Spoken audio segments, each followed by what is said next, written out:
22 de agosto de 2017, cidade de Brasília, sede da Procuradoria-Geral da República.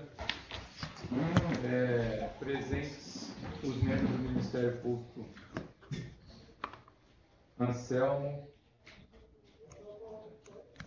Henrique Cordeiro Lopes, Sérgio Bruno Cabral Fernandes, delegado de Polícia Federal Marlon Oliveira Cajado dos Santos, o colaborador e depoente Lúcio Bolan Finado, os advogados Maria Francisca Santos, Luiz Gustavo Rodrigues Flores, Jéssica Alves de Moraes. Bem, estamos aqui reunidos para tomar o depoimento do senhor colaborador Lúcio Bolan Finado. É o depoimento que diz respeito ao anexo intitulado como Monitoramento para Evitar Colaboração Premiada. Inicialmente queria registrar que por 2 vezes a tentativa de gravar apresentou problemas técnicos, então essa é uma 3ª tentativa de gravação. No entanto, o termo de depoimento já foi reduzido a termo, está por escrito, então nós estamos abrindo essa nova tentativa de gravação para que seja cumprido as determinações da Lei 12.850 e que possa constar o registro do depoimento em áudio e vídeo do colaborador.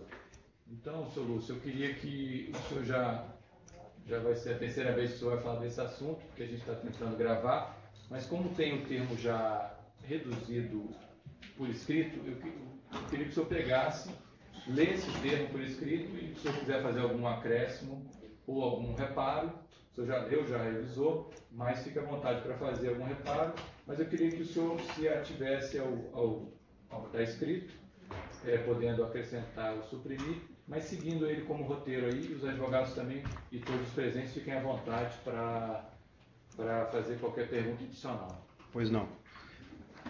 Que indagado sobre sua relação com Joesley Batista afirmou que o conheceu em 2011, que no ano de 2015, a partir do mês de maio do mesmo ano, começou a haver uma preocupação por parte do depoente de Joesley Batista a respeito do bloqueio das contas de Eduardo Cunha na Suíça, que esse fato poderia fazer com que o deputado Eduardo Cunha viesse a ser cassado ou investigado ou a ter problemas no seu âmbito de influência política, fazendo com que o projeto, tanto do depoente quanto de Joesley, pudesse ficar comprometido, pois a partir de então, as nomeações de cargos no governo federal e as definições de pauta para a Câmara dos Deputados deixariam de estar sob o comando de Cunha, que a preocupação era tão visível no depoente quanto em Joesley, que por ocasião do acompanhamento do processo junto às autoridades suíças, o depoente esteve reunido em Genebra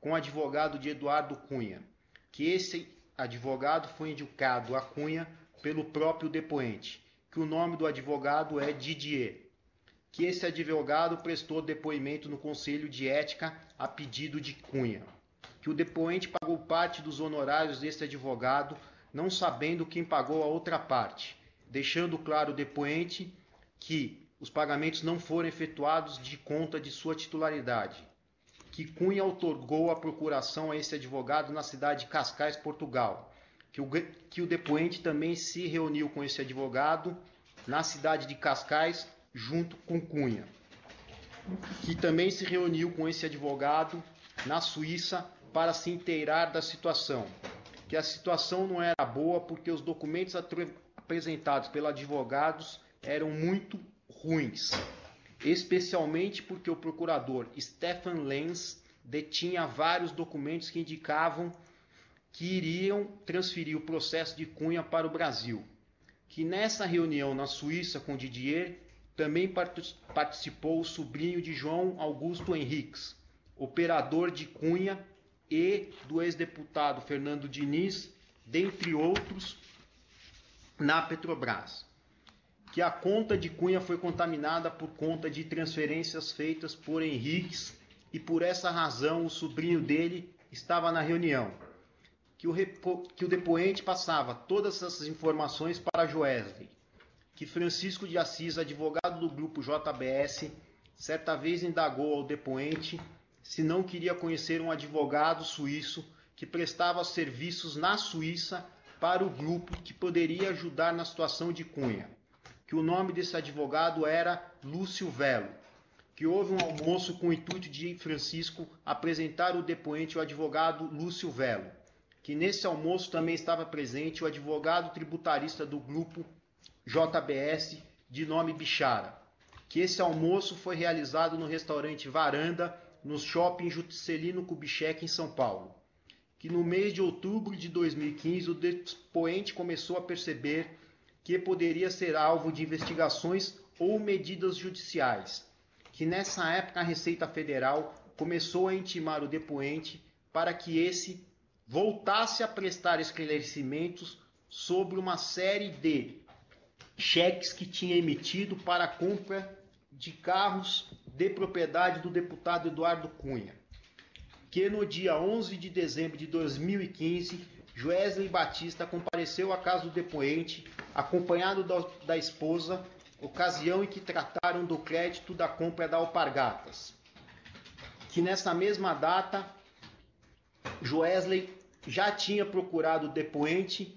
desde o período da manhã, que nessa ocasião, em razão das preocupações acima relatadas, o depoente combinou com Joesley que a comissão devida ao depoente em razão da operação da Alpargatas e outros valores pendentes referentes a serviços prestados como a solução do conflito entre o grupo JBS e Bertin, ficaria com o próprio Joesley, a fim de que o crédito fosse utilizado para amparar a família do depoente na eventualidade de ocorrer a prisão do depoente, que no dia 15 de dezembro de 2015, o depoente foi alvo de busca e apreensão na Operação Catilinárias, que ao procurar um advogado, foi-lhe indicado o advogado Antônio Cláudio Mariz de Oliveira, que Joesley chamou o depoente no dia 18 de dezembro de 2015 para ir à sua casa no horário do almoço,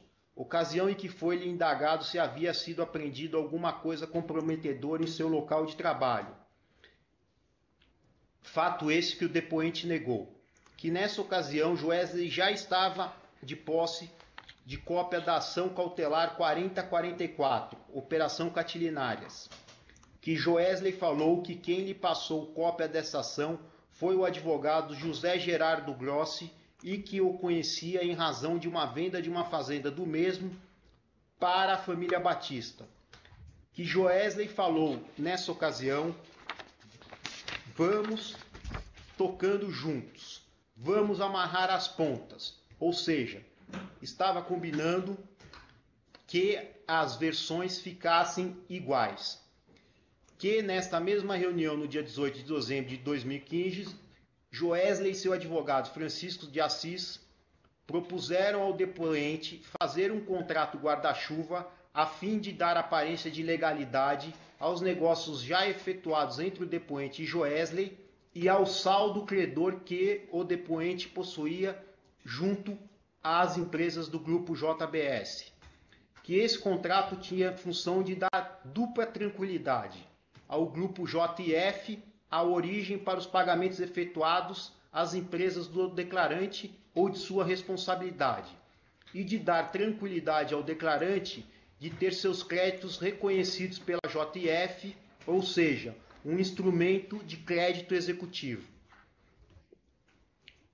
Que essas conversas reforçam o pacto que o depoente e Joesley haviam fechado no dia 11 de dezembro de 2015, que Joesley e Francisco chamaram Natalino Bertin para também aliar os contratos de discurso, visto que o escopo dos contratos era a fusão e aquisição do grupo Bertin pelo grupo JBS e as disputas judiciais criadas a partir dessa fusão, e que a função do depoente seria resolver os conflitos sem a utilização do judiciário, que no caso de êxito, o depoente seria remunerado por ambas as partes. Que no mês de fevereiro ou março de 2016, o depoente compareceu ao escritório de seu advogado Antônio Mariz, acompanhado de Francisco de Assis, advogado de Joesley, que o objetivo dessa reunião era deixar Francisco de Assis a par da estratégia de defesa, demonstrando assim que as partes estavam alinhadas, que em caso de alguma discordância por parte de Francisco ou Joesley com relação à condução da defesa do depoente, Francisco e Joesley teriam a chance de explicitar ao depoente de imediato qual seria o problema e qual seria a melhor forma de condução para ambas as partes. Que melhor explicando, Joesley queria acompanhar de perto, minuciosamente, qual seria a linha de defesa técnica do depoente, podendo inclusive sugerir estratégias.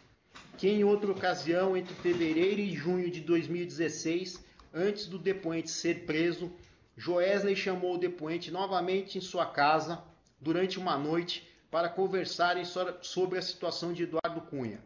Que o depoente disse a Joesley que Cunha estava se segurando. Que nessa reunião Joesley disse que caso acontecesse algo com Cunha, o depoente deveria sair na frente. Que sair na frente significava buscar fazer uma colaboração premiada, resguardando Joesley, seus familiares e empresas.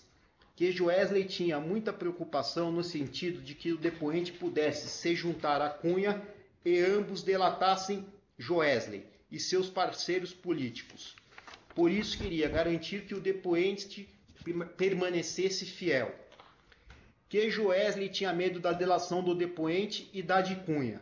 Que no primeiro semestre de 2016 o advogado Francisco de Assis foi por várias vezes à casa do depoente e ao seu escritório para saber como andava a situação processual do depoente. Que em uma dessas ocasiões encontrou com o irmão do depoente de nome Dante. Que o depoente nessa ocasião afirmou na frente dos dois que qualquer necessidade de dinheiro, caso acontecesse algo com o depoente, deveria ser suprida pelo grupo JF, através de contato com Francisco ou Joesley. Que com relação ao contrato guarda-chuva acima referido, o depoente deseja informar que quando assinar o contrato, o assinaram com data retroativa a 2012, por orientação de Francisco de Assis e Joesley, e que assinaram o contrato em duas vias, tiraram cópias e destruíram o original, que esse contrato foi assinado em dezembro de 2015 ou janeiro de 2016, que a intenção era que não houvesse originais para não dar perícia, que após a prisão do depoente, conforme estabelecido anteriormente, Dante procurou Francisco para receber parte do dinheiro devido ao depoente, que Francisco afirmou que precisaria de alguns dias para que pudesse conseguir o dinheiro em espécie, que era a forma que ele gostaria de pagar, que foram feitos 2 pagamentos a Dante, no valor de R$600 mil cada um, nos meses de julho e agosto. E para Roberto, irmã do depoente, foram feitos os seguintes pagamentos: um pagamento no valor de R$600 mil no mês de setembro, e mais 7 pagamentos de R$400 mil nos meses de outubro, dezembro, janeiro, fevereiro, março, abril e maio. Este último antecipado para o final de abril. Que em virtude desses pagamentos o depoente estava tranquilo no sentido de que o Joesley estava cumprindo o pacto feito entre os dois. Que a certeza de que Joesley iria honrar esses compromissos e manter a família do depoente segura financeiramente e a defesa do depoente também, sempre com os honorários em dias, trazia tranquilidade ao depoente. Que por outro lado, Joesley também se sentia seguro no sentido de que o depoente não iria tomar nenhuma medida contra os interesses dele e seu grupo empresarial. Que o depoente sabia que Joesley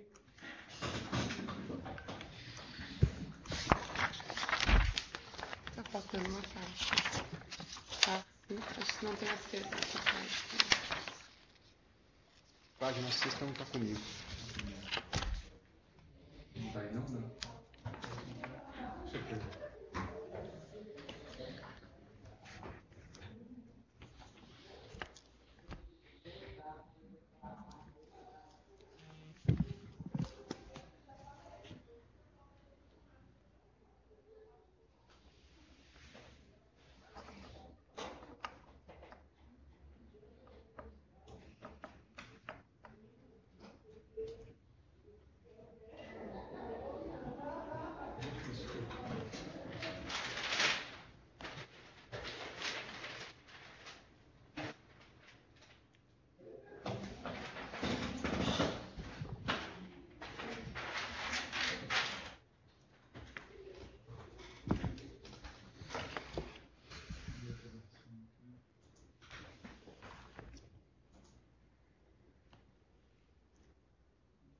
Que é sexta? É que eu fiz modificação do original. Não tá aí, não, né? Sim. A impressora tá funcionando. Tá. Tá piscando luzinha? A vermelha. Cancela aí, por favor. Aqui, ó. Eu tenho no meu computador. Ela tem aqui, ó. Vamos ver. Seria aqui, 600 mil. Que depoente, certeza. Que depoente. Certeza que Joesley iria honrar. Isso aqui por outro lado começa aqui, ó. Não, aqui já foi. É que tá Seu na frase grupo. de baixo. Aqui é monitor. Ah, monitorar aqui. Uhum. Que prova de que Joesley estava cumprindo com seu acordo é um documento que o depoente, que eu vou deixar em poder da Procuradoria anexar aos anexos, que é uma cessão de crédito no valor de R$600 mil do grupo JF para o escritório Daniel Geber. Que esse documento só não foi efetuada essa transferência de crédito porque depois o compliance da JBS chegou à conclusão que isso poderia ser muito ruim para eles no futuro, pois vincularia ainda mais o grupo JBS com a minha pessoa e com as minhas empresas. Fato que era o que eles menos queriam que ocorresse naquele momento. Ele acrescentou isso agora, que não estava no Que primeiro. por outro lado, Joesley também se sentia seguro no sentido que o depoente não iria tomar nenhuma medida contra os interesses dele e de seu grupo, como eu já disse.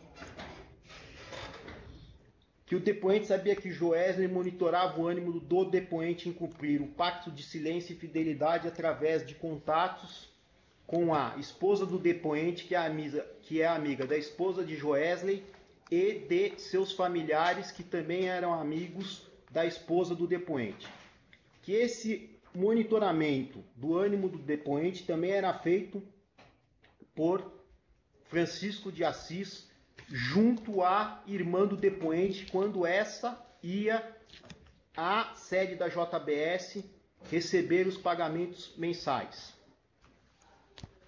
Que o declarante também enviava mensagens a Joesley no sentido de que esse ficasse seguro de que o depoente não delataria o grupo e que em nenhuma dessas situações o depoente explicitou de qualquer forma a intenção de fazer delação ou qualquer denúncia em relação ao grupo JBS ou familiares de Joesley.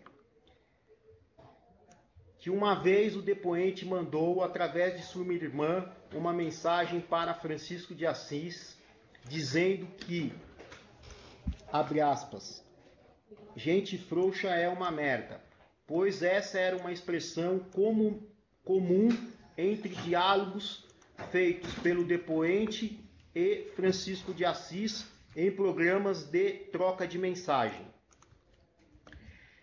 E que, ao falar essa frase a Francisco de Assis, o mesmo entendeu que era para mudar de Dante para Roberta a pessoa que tinha que receber os valores mensais por parte da JBS. Que foi informado por sua advogada que sua irmã Roberta confirmou que levou a Francisco de Assis outro recado dentro de uma caneta Bic no intuito de tranquilizar Joesley e Francisco quanto ao compromisso firmado entre o depoente e Joesley.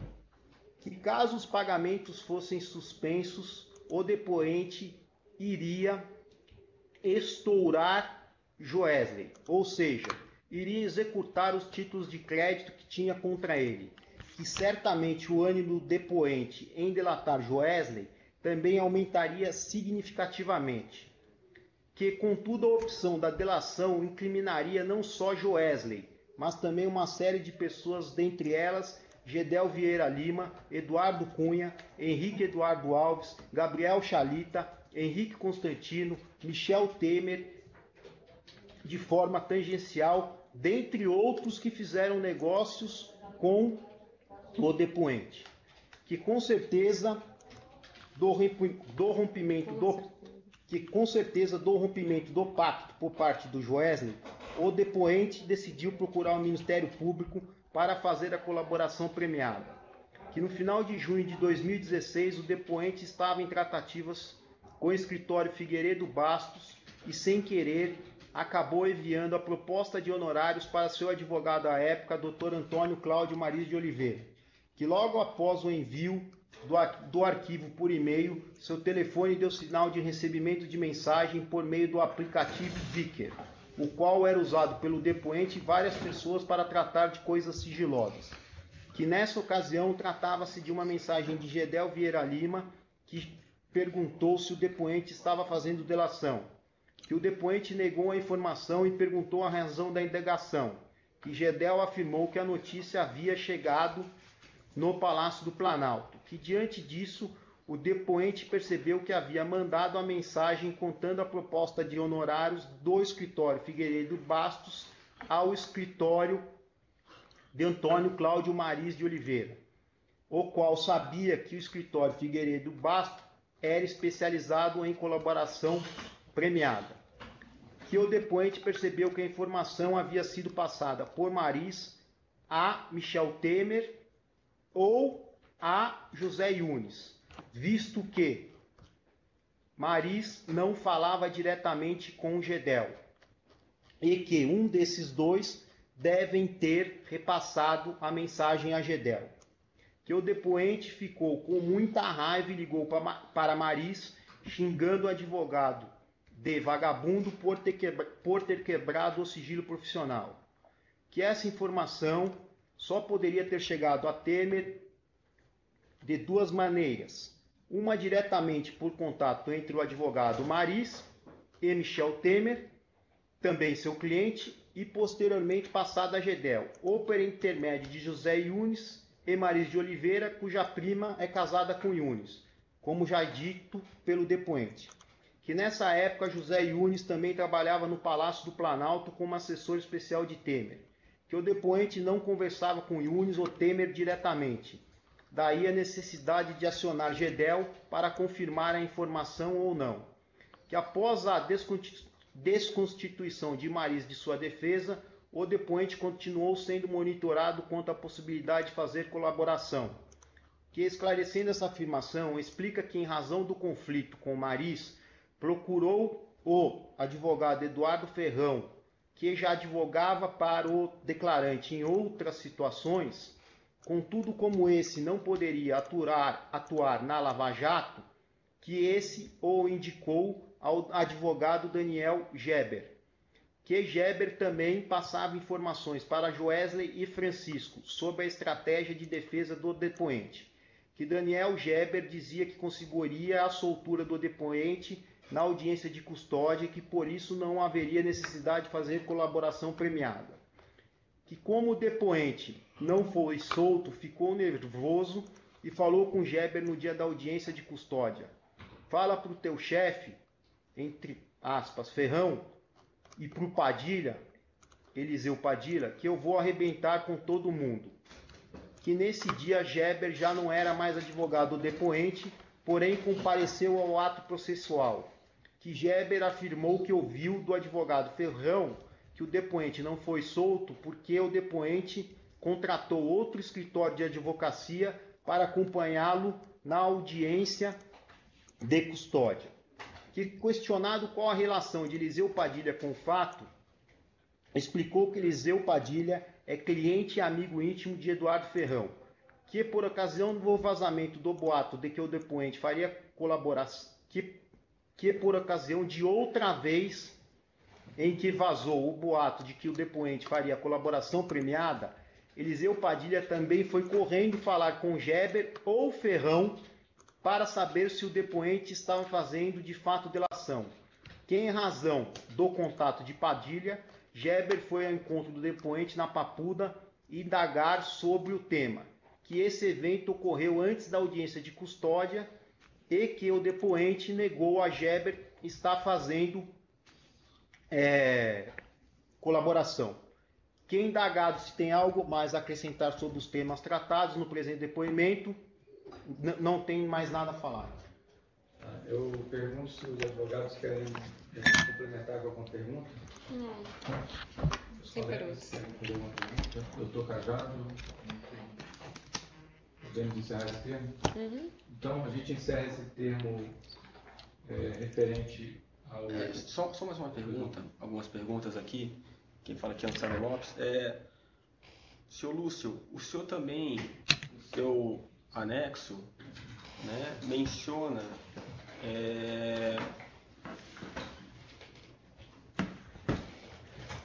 possível monitoramento por parte de um advogado chamado Marcos Joaquim. Isso confere de fato?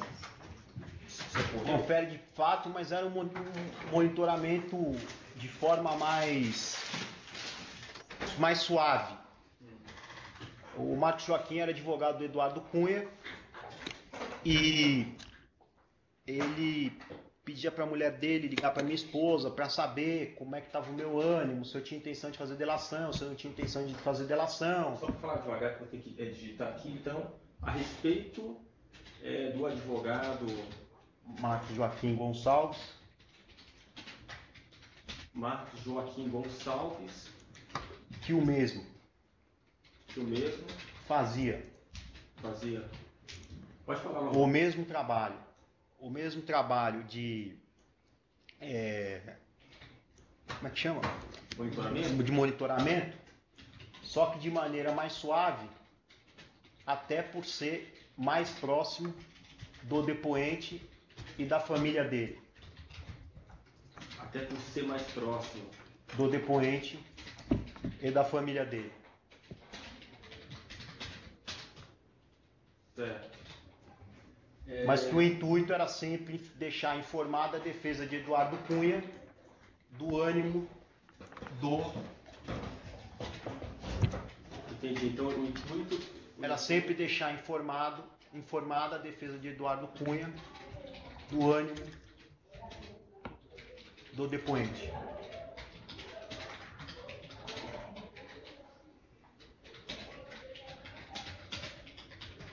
Certo.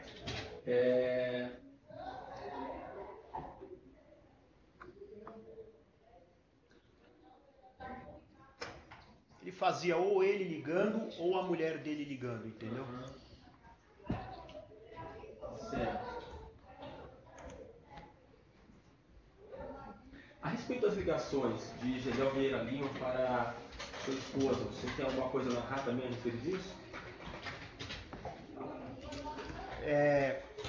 Desde que eu fui preso, o Gedel liga semanalmente ou mais de uma vez por semana para minha mulher, para saber para minha esposa, para saber como é que ela tá, como é que ela tava, como é que ele não liga mais, como é que ela tava, como é que minha filha tava e como é que eu tava. Sim. Em algumas dessas ligações, ele dizia que estava tentando ajudar. Ele ligava sobre o pretexto de saber Como minha família estava, como é que eu estava, sob pretexto de saber como é que estava minha família e estava precisando de alguma coisa. E também em alguma dessas ligações, ele afirmava que estava se esforçando ao máximo para tentar ajudar a que eu fosse solto o mais breve possível.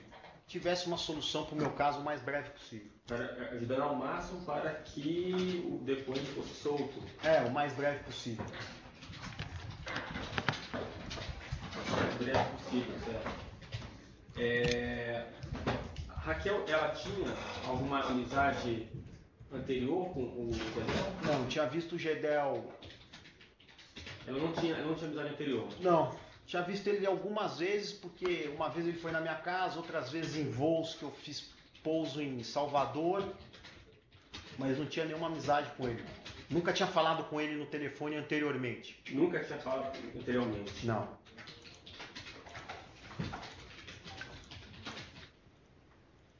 Ao telefone, o Gedel nessas ligações, era Gedel que ligava, de fato? Raquel? Era ele. Tá, Sempre ele que ligava.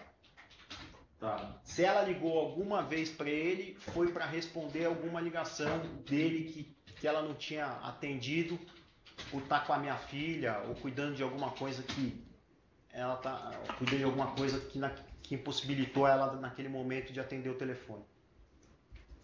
Salvo quando Raquel retornava a ligação. Por uma impossibilidade de atender ele no momento que ele ligou. Certo. A Raquel chegou a reclamar com você sobre essas ligações? Ela tinha medo de estar ela sendo monitorada ou ele sendo monitorado. Poderia configurar isso aí, obstrução de justiça. E ela falou, acho que eu vou parar de atender ele. E aí eu falei, não para de atender, porque senão aí ele vai achar que com certeza eu estou fazendo delação. Mas eu queria parar de atender os telefonemas. E eu instruí para não parar, que era para continuar atendendo normalmente. Isso aí não imputaria em obstrução de justiça, porque eles não tinham nenhum tipo de assunto, nenhuma conversa que ela pudesse ser implicada nesse tipo de assunto, mas para mim era como se ele estivesse querendo saber, o que você está fazendo, não sei o quê, porque eu tinha noção, eu tinha um contexto amplo, ela tinha um contexto Então, só para entender, local, entendeu? O ideal é que ela não parasse de atender as ligações para que ele não entendesse, achasse que você estaria fazendo delação. Tá. Porque ao primeiro momento que eu deixasse de atender o telefonema dele, ele iria entrar em desespero. Ele ia falar, por que será que não está me atendendo se me atendeu até agora? Entendi.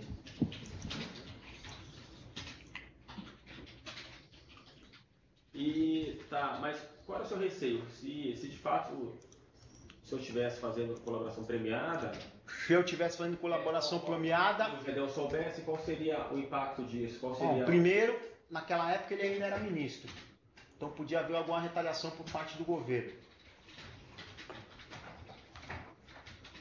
Segundo, se eu estivesse fazendo uma delação premiada, eu não queria que vazasse, porque poderia pôr a segurança da minha família em risco. Tá.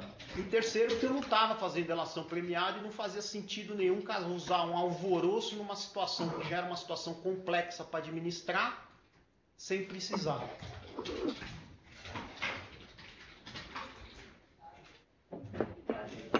Para poder colocar em risco sua família, né? E finalmente que não era verdade, né? E que também não era verdade que naquele momento, ou durante boa parte do tempo, não é isso? Na verdade, naquele momento eu não estava fazendo mesmo e eu não pensava, não tinha tomado posição de fazer. Por achar que minha defesa técnica tinha boas condições. Aquele momento inicial, antes de você decidir fazer. Antes de eu decidir fazer. Tá.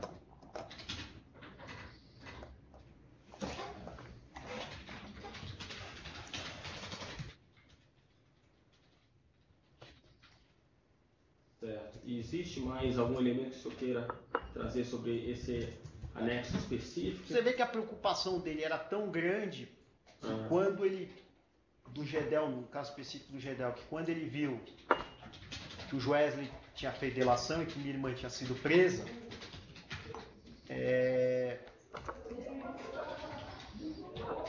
ele me conhecia bem, né?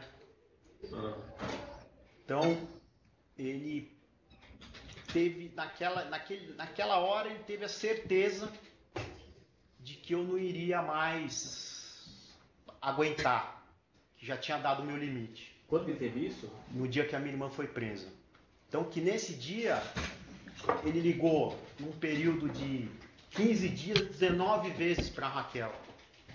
E no dia que a Roberta foi solta, ele foi o primeiro a ligar para a Raquel para já falar, foi solta, graças a Deus foi solta. Como se aquilo fosse esvaziar a minha intenção de fazer a colaboração. Mas aí já era um processo irreversível, porque eu já tinha começado.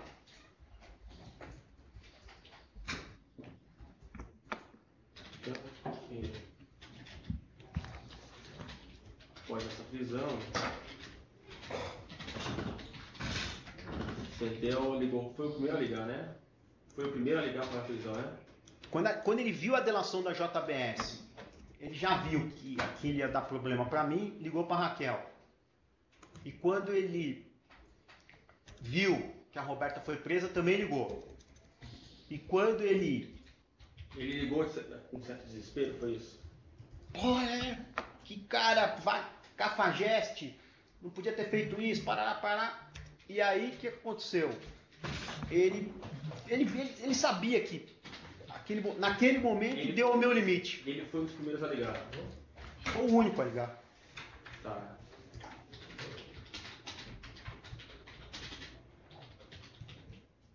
E ele também ligou?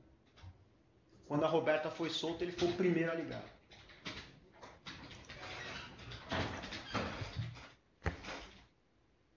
Vou falar, graças a Deus foi solta.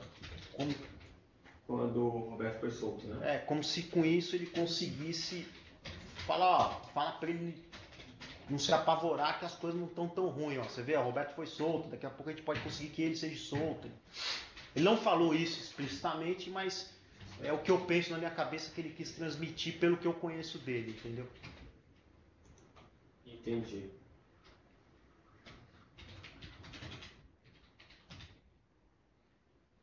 Tá. Entendi. Existe mais outro elemento? Alguém mais quer fazer alguma pergunta? Então vamos encerrar o termo de depoimento do colaborador Lúcio Bolonha Funaro. Pode.